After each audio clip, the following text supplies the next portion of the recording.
Welcome to the second hour of NewsNation Prime. I'm Natasha Zubes. Thank you for joining us. Well, a pacing threat to the U.S. That is what the Biden administration is calling China.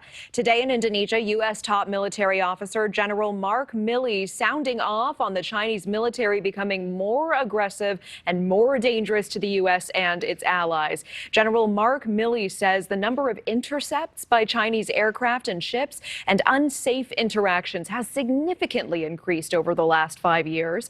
This comes a day after China issued a stark warning to the U.S. over the possible trip to Taiwan by House of Representatives Speaker Nancy Pelosi. And joining me now to dive deeper into the escalating tensions between China and the U.S. is retired Army Major General William Enyart. General Enyart, thank you so much for joining us. Glad to be with you. You know, U.S. military officials have said that Beijing wants to be ready to make a move on Taiwan by 2027. It's increasingly looking like not if China will move on Taiwan, but when.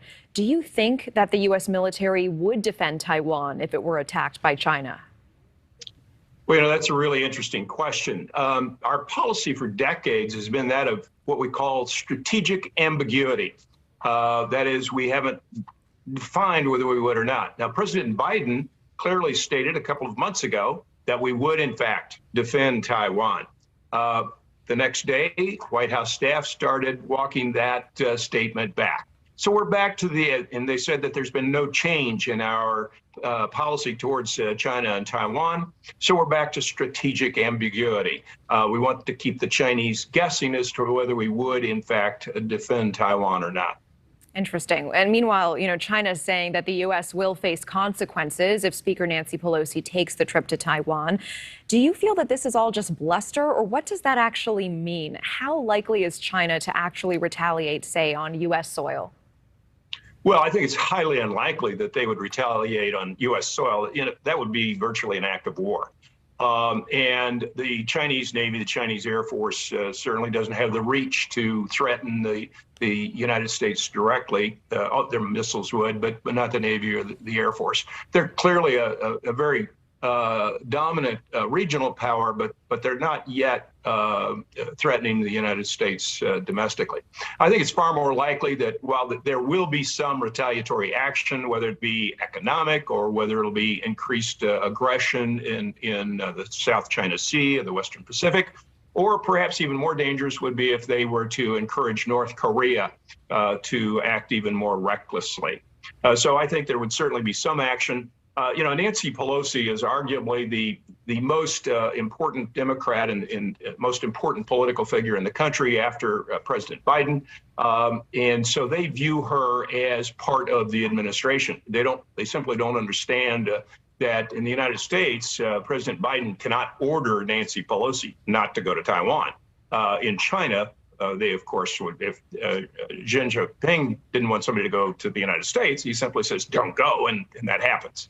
That doesn't work that way in this country. Well, can I ask, going off script for a moment, do you think that Speaker Nancy Pelosi should go? That's a double-edged sword. Speaker Pelosi certainly has a lot of Chinese constituents in her district, and she has taken a very aggressive position regarding Taiwan. And clearly she believes that she should demonstrate that the United States is supporting Taiwan. She would be the first speaker since the late 1990s to go. She would be the highest ranking government official to go to Taiwan since the late 1990s when then Speaker Newt Gingrich went to Taiwan. Meanwhile, we do want to ask quickly, the CIA director has said that China is closely watching what's happening in Ukraine as things drag into a fifth month there. And he suspects a lesson they're learning is, quote, you don't achieve quick, decisive victories with underwhelming force. So what do you make of this? Well, essentially what that means is that Russia, when it attacked Ukraine, didn't attack with sufficient force. If you go back to the first Gulf War, when we invaded Iraq, and Chairman Powell said, we're going to go in overwhelmingly, and we did, and just marched straight into Iraq and immediately won the war within a matter of hours. Russia did not do that, and so China realizes that if they were to conquer Taiwan, they will need massive, overwhelming force. Now, what that tells me is that we're going to know when that happens. Well, just as we knew that Russia was going to invade Ukraine, you can't hide from our spy satellites. You can't hide from anybody's spy satellites today, and the other technology, whether you're watching radio transmissions or that sort of thing. In order to invade Taiwan, they would have to have such a massive force crossing 100 miles of open sea that they could not possibly hide that force and do it as a surprise. We'd know it's coming. General, and I certainly appreciate that perspective and that information. Thank you so much for your time. You're welcome.